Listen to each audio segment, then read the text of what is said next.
they, as the French say, carbonisé? Were they burned up? No, they were there. But Well, she says the ones that burnt up wouldn't be there. They were gone. yeah, she's a smart little cookie, huh? Oh, yeah. Well, if I'm right, this will be the first time. Yeah. Well, I think you could open up anyone's heater box Yeah. and find bugs. I mean, after all, where else are they going to go? Yeah. Yeah. Oh, I think the smoke came from the blower motor. Yeah, the only thing down there that could cause that is the motor. Is the insulation on the windings of the motor melting because the motor is seizing up. But I ran the air conditioner all summer long, and it worked just fine. Well, here's a new. Well, Wait a minute. no, he didn't even have to tell us that, because don't forget, it worked fine on his way home from work the day that it happened. Yeah. So whatever happened was a single episode, and it was over. The only, if anything caught fire, it was the blower motor. Okay. Yeah, And and it didn't even catch I'm fire. convinced of that. The windings got so hot that the insulation started to melt, and that makes a very foul-smelling. But it's a very thick, distinctive smell. acrid. But it wasn't electrical. It didn't smell like electrical smoke. No, I know what that smells like. Why? What have you burned up? Well, I've wired my house. Oh, you wired your house. Oh, so you know what electrical fire smells like.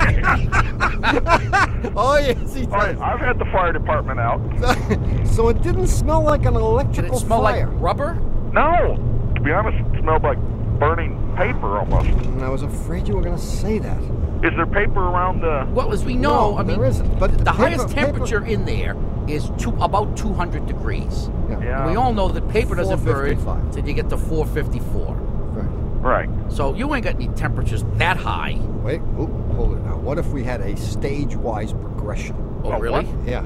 So what if we had a condition whereby something could ignite at a much And lower then- temperature, and in turn ignite Yeah, I see it. some leaves that might have been in like there? maybe bugs. What is A bug. A the bug ignition catches- point of a mosquito? Oh no, these aren't mosquitoes. These were like what were these like? Like June bugs, right? Yeah, and dragonflies. I mean, somebody has obviously done a PhD dissertation on There's no question about it. dragonfly and June bug ignition points. Call Oklahoma University.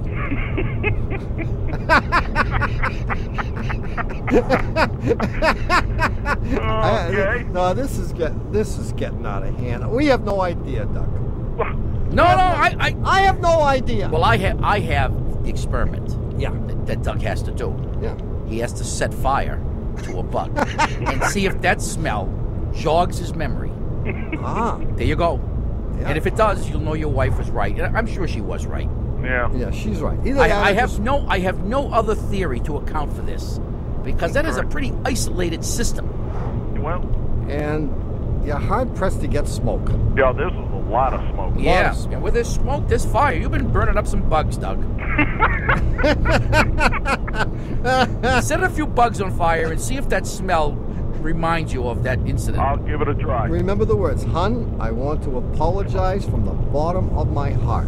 I know the mantra. See you later. Oh, God love you. All right.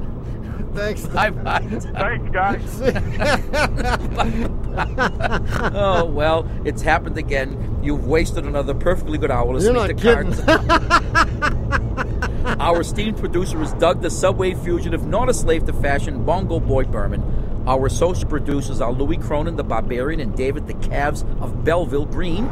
Our senior web blackie is Doug, the Old Gray Mare. Our engineer is John Cartman Perotti. And our technical, spiritual, and menu advisor, just back from the Reykjavik, Nestle's Quick, Codfish Stick, Marshmallow Chick, and Ice Cream Lick, full as a tick, I'll just pick a Nick, is John Bugsy Lawler. Our public opinion pollster is Paul Murky of Murky Research, assisted by statistician Marge Novera. Our customer care representative is Haywood Jabuzoff. Our personal makeup artist is Bud Tugley. Our second shift meteorologist is Cloudy Overnight. Our food taster is Howard M. Burgers. Our used car salesperson of the month is Meg Meehan-Hoffa. Our director of vengeance is Yule Rudy Day. Tommy's personal psychiatrist is Manny Luz Cruz. Our seasonal adjustment disorder specialist is Mahmoud S. Bleak. Our optometric firm is CFI Care. Guest accommodations are provided by the Horseshoe Road Inn. The head of our Working Mother Support Group is Erasmus B. Dragon. Our chief counsel from the law firm of Dewey, Cheatham & Howe is Hugh Lewis Dewey, known to the Latte Army Infantry in Harvard Square as Huey Louie Dewey. Thanks so much for listening.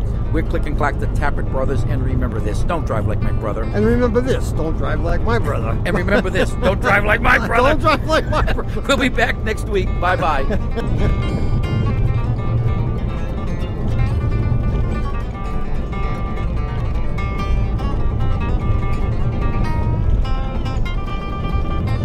You can get a podcast of this show, which is number 943, saunter through the Car Talk archives, or check out our clothing and CD collections all over at cartalk.com. Or if you prefer, you can call the Shameless Commerce Division for Car Talk gifts at 888-CAR-JUNK. Also this week at cartalk.com, finally, a Car Talk iPhone app. Wow, an iPhone app? Does it do anything useful? Of course. You get into someone else's car, you push the button, and...